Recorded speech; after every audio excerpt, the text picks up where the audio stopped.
গত পরশুদিন থাইল্যান্ডে আমাদের প্রধান উপদেষ্টা গেছেনি, মোদির সহকারীরা সেখানে বললেন বাংলাদেশ যেন সংখ্যালঘুদের কি বলে সংখ্যালঘুদের অধিকারের দিকে যেন বাংলাদেশ নজর দেয়। বেটা নিজের সরকারে তেল দাও, বাংলাদেশের একজন হিন্দু আজ পর্যন্ত এই কথা বলে নাই যে বাংলাদেশে আমার অধিকার কি হয়েছে, ক্ষুণ্ণ হয়েছে, কেউ বলতে পারে নাই।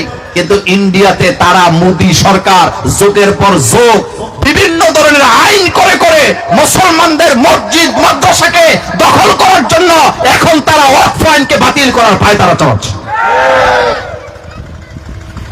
পৃথিবীর সব দেশে ওয়াকফ আইন আছে না নাই? ওয়াকফ মানে কি? এটা আমার, এদিকে তাকান, এটা কার? এটা আমি উন্মুক্ত করলাম জনগণের জন্য, যে এটা সবাইকে আমি দিয়ে দিলাম। এই জমিটা আমার, আমি জমিনটাকে মানুষের জন্য উন্মুক্ত করলাম। এটা মাদ্রাসা হিসাবে, এটা মসজিদ হিসাবে, এটা মক্তব হিসাবে, এটা কলেজ হিসাবে ব্যবহার হবে। আমার এবং আমার ওয়ারিসদের কোনো দাবি নাই। এটাকে কি বলা হয়? ওয়াকফ। ভারতের মোদী সরকার যখন দেখলেন যে ওয়াকফ সম্পত্তিগুলা ম্যাক্সিমাম হলো মুসলমানদের, বলেন কাদের, এখন তার মাথা নষ্ট হয়েছে। এখন সে ওয়াকফ আইনকে বাতিল করে মসজিদ মাদ্রাসা ভাঙার একটা পায়তারা চালাচ্ছেন। ভারতের মিডিয়া বাংলাদেশ নিয়ে যত মাথা গামায় তার 90 ভাগের 1 ভাগও যদি নিজেদের দেশ নিয়ে মাথা গামাতো তাহলে বাবরি মসজিদ ভাঙার সাহস ভারতের উগ্রবাদী হিন্দুরা কখনো পেত না। বাংলাদেশে পূজা আর ঈদ একসাথে আছে না নাই? মারামারি আছে, দলাদলি আছে, লাফালাফি আছে। তো তারা ওখানে বসে বসে এগুলো কি বলে? বেটা তুমি ইসলামের ব্যাপারে জানো না।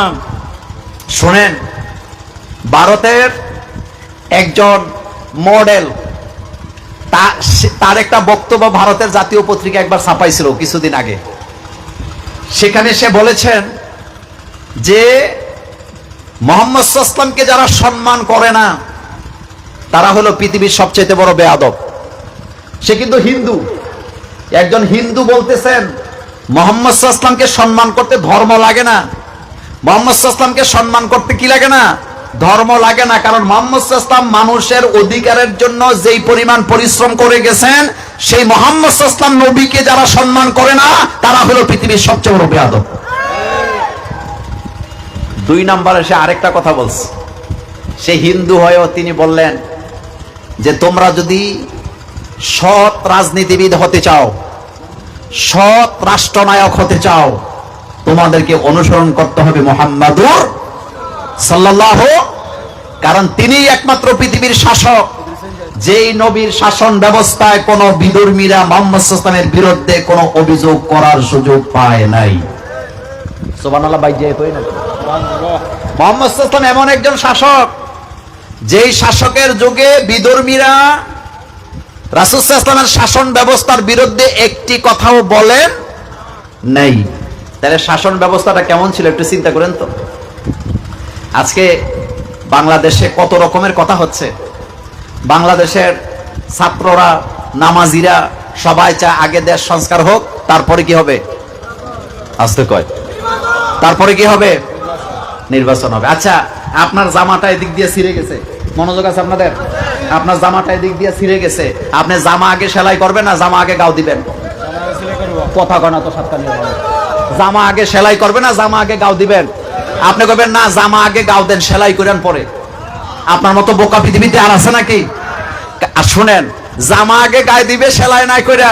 সংস্কার ছাড়া যারা নির্বাচন চায়, আমি নিশ্চিত তাদের উদ্দেশ্যের মধ্যে কি আছে? ভেজাল আছে।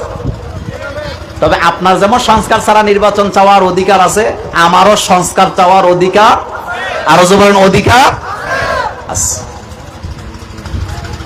54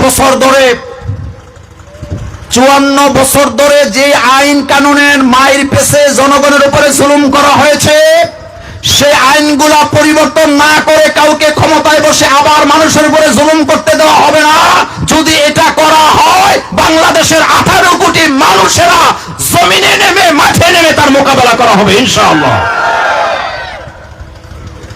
কারণ নতুন করে আর কাউকে চাঁদাবাজি করতে দেওয়া, বলেন দেওয়া, মানুষের উপরে জুলুম করতে দেওয়া যাবে না। এমন একটা বাংলাদেশ চাই যাদের দোকান সারা রাত খোলা থাকবে, লক্ষ লক্ষ টাকার ব্যাগ নিয়ে চলবে, একজন চাঁদা চাইতে আসবে না, এমন একটা বাংলাদেশ আমরা চাই।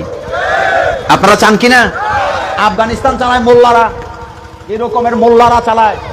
কিছুদিন আগে এক ভদ্রলোক সাদা পলিথিনের ভিতরে এতগুলো টাকা নিয়ে রাস্তা দিয়ে যাচ্ছে। মনোযোগ আছে আপনাদের? আফগানিস্তান কারা চালায়? কথা কয় না। কারা চালায়? এখন ভদ্রলোক সাদা পলিথিনের ভিতরে টাকা নিয়ে যাচ্ছে, এক বস্তা হাতে করে নিয়ে যাচ্ছে। পোলাপেরা সাংবাদিকেরা বলতেছে ঘটনা কি? টাকা তো মানুষে গোপন করে নেয়, আপনি এটা প্রকাশ্যে নিয়ে যাচ্ছেন, কারণ কি? বেচারা হাসতে হাসতে বলতেছে তোমাদের কি খবর নাই আফগানিস্তান এখন চালায় কারা? আর মোল্লারা আইন মানে কাপ।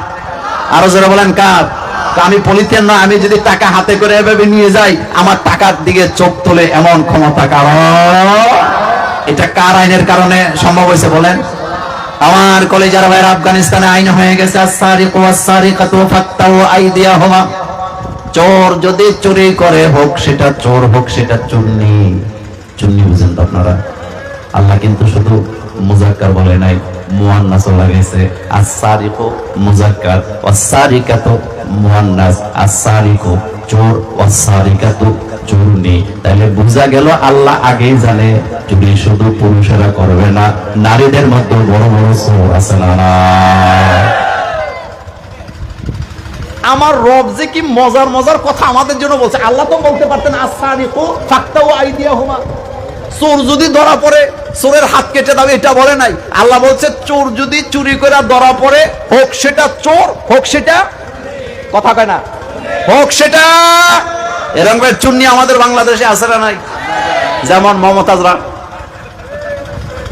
কারা? কথা কয় না কারা? যেমন দীপুমণিরা।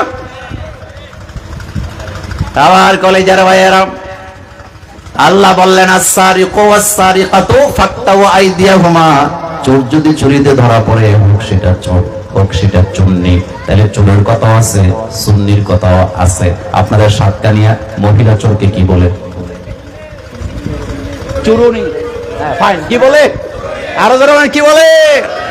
তাহলে বোঝা গেল চোর যদি চুরি করে ধরা পড়ে, হোক সেটা চোর হোক সেটা চুরুনি, উভয়ের হাত কেটে দাও। এই আইনটা কার? এই আইনটা কায়েম হওয়ার দরকার আছে না নাই? এই আইনের বিরোধিতা যদি কেউ মুসলমান হওয়ার পরে করে, তাইলে বুঝতে হবে হয় সে নিজে চোর অথবা চোরের খালতো ভাই। আইন দিছে কে?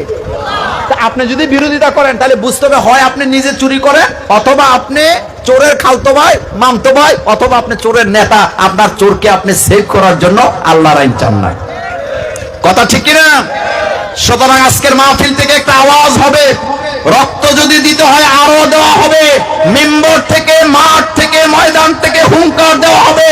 আমাদের আন্দোলন থামবে না ততক্ষণ, সংগ্রাম থেমে যাবে না ততক্ষণ, বাংলাদেশের চোরের হাত কাটার আইন কায়েম হবে না যতক্ষণ।